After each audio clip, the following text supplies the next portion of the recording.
Sveiki, brangus draugai.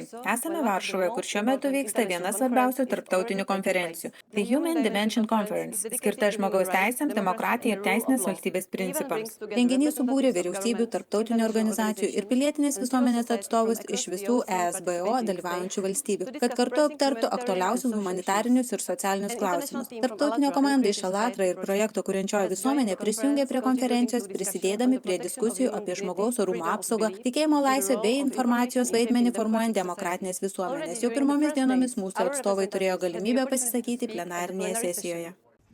Nepaisant Rusijos agresijos, kasdienio atakų ir plataus masto griovimų, Ukrainos visuomenė neatsisakė savo įsipareigojimo ginti pagrindinės teises, įskaitant religijos laisvę.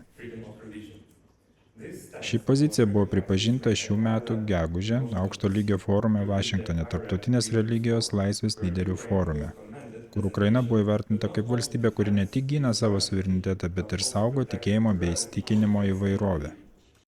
Tai yra demokratinių vertybių ir žmogaus teisų pagrindas. Tačiau norėčiau atkreipti dėmesį į nerimą keliantį reiškinį, vadinamąjį antikultų judėjimą.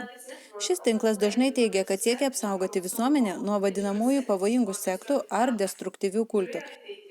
Tačiau realybėje jų veikla dažnai sukelia stigmatizaciją, dehumanizaciją, dezinformaciją bei pagrindinių teisių į tikėjimą ir sąžinės laisvę pažeidimus. ESBO ir ES kontekste susidurime su aiškiu iššūkiu. Būtina pripažinti, kad antikultinis judėjimas yra hibridinė grėsmė, kuri ardo pačius demokratinės visuomenės pamatus.